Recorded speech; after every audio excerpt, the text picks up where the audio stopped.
ሰላም ሰላም ነዛ ቪድዮ እዚኣ ትከታተሉ ዘለኹም ክቡራት ኣሕዋተይ ከመይ ትኾኑ? ኣነ ሰላም እየ እግዚአብሔር ይመስገን። ከምቲ ኣነ ሰላም ዘለኹ ንስኻትኩም እውን በብዘለኹሞ ሰላም ሰናይ ክትኮኑ ተስፋ ይገብር እና ለማዓልቲ ሒዘልኩም ዝመፅኹ ቪድዮ ናይ ምስጋና ቪድዮ እዩ።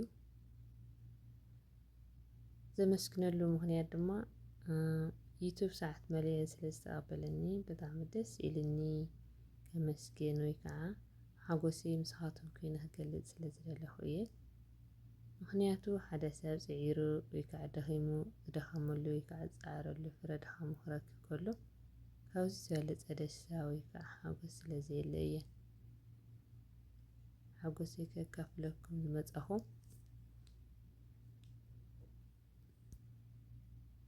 እና ንመጀመርያ ከመስግኖ ዝደሊ ንእግዚአብሔር ኣምላኽ ፈጣሪዬ ንመድሃኒኣለም ንቅድስቲ ድንግል ማርያም ምስ ወዳ ክብሪ ምስጋና ይብፃሕያ ክብል ይደሊ። ካብኡ ብምቕፃል ድማ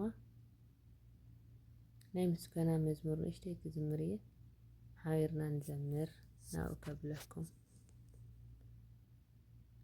ኣሰይ ጸሎተይ ሰመረ ኣሰይ ጸሎተይ ሰመረ ንመድሃኒኣለም ነጊሮየ ነይረ ኣሰይ ጸሎተይ ሰመረ ኣሰይ ጸሎተይ ሰመረ ኣሰይ ጸሎተይ ሰመረ ኣሰይ ጸሎተይ ሰመረ ንመድሃኒኣለም ነጊሮየ ነይረ ኣሰይ ጸሎተይ ሰመረ ኣሰይ ጸሎተይ ሰመረ ንድንግል ማርያም ነጊረያ ነይረ ኣሰይ ጸሎተይ ሰመረ ኣሰይ ጸሎተይ ሰመረ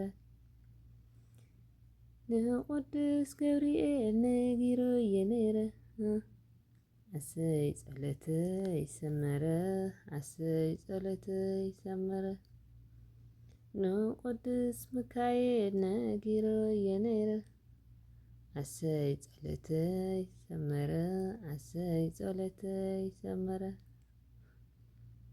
ልፈሰሰ ልነጠበ ብኣፈ ትጉሃን መላእክቲ ይታረመለይ ይቅርታ ግበሩለይ ክቡራት ኣሕዋተይ።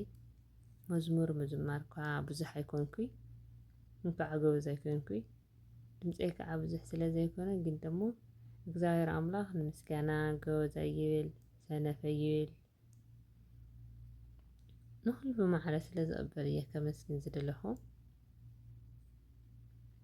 እና ካብኡ ብምቕፃል ከመስግኖ ዝደሊ ኣብ ጎነይ ኮንክን ኣይዞኺ ትብላን ኣሕዋተይ በርትዒ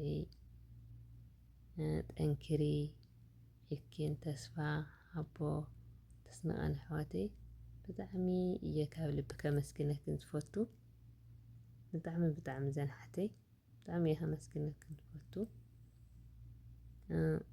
እና ኣትኒ ዩቱብ ጀሚርክ ገና ሰዓት ዘይመልኣኽን ኣሕዋተይ እውን ኣይዞኹን ተስፋ ከይትቆርፃ ምክንያቱ ዩቱብ ትዕግስትኻ እዩ ዘወድአካ። በተለይ ኣብ እንዳዕሮ ኮንካ ከቢድ ምዃኑ ስለ ዝርድአኒ እዩ።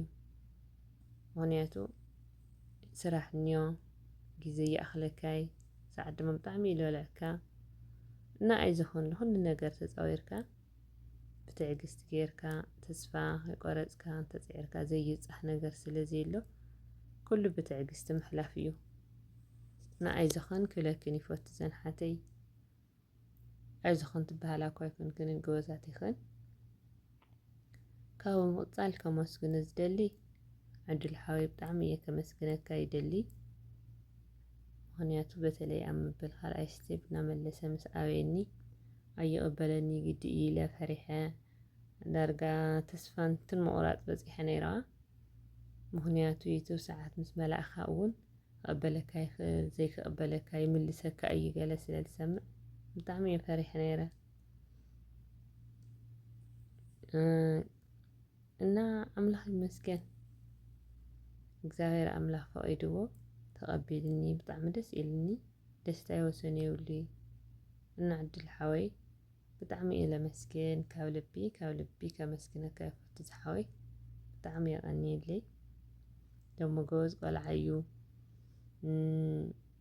ዘይትፈልጦ ወይ ድማ ዘይትፈልጥዎ እንተሃሊኹም ዘይትፈልጥዎ ማለት እዩ እቱም ትፈልጥዎ ትፈልጥዎ ኢኹም እቱም ትፈልጦለ ትፈልጦ ኢኹም ንዘይትፈልጥዎ ግን ኣጋዛን ዩቲዩብ ዝብል ኣሎ ሳብስክራይብ ላይክ ገበርሉ ብትሕትና ንኽትገብርሉ ብትሕትና ይሕተኩም ይቅርታ ካብኡ ወፃኢ ናይ ሓፍትኹም እውን ሳብስክራይብ ላይክ ናገበርኩም ኣበራታትዕኒ ኣቱም ሳብስክራይብ ዝገበርኩም ላይክ ኮመንቲ ነፃሕፍኩም ሓፍትኹም ኣነ ጀማሪት ስለዝኾንኩ ኣበራታትዕኒ ክብለኩም ይፎቲ ብትሕትና ድማ ይሓተኩም እና ንሎማዓልቲ ዝነበረትኒ ፅንሒት ናይ ምስጋና ቪድዮ እዚኣ ትመስል ንቐፃሊ ብኻሊእ እስካብ ንራኸብ ባይ ስሰናዩ ብሰላም ይራኸበና ክብለኩም ይፈቱ ቻው ደህና ሁኑ። ደህና ሁና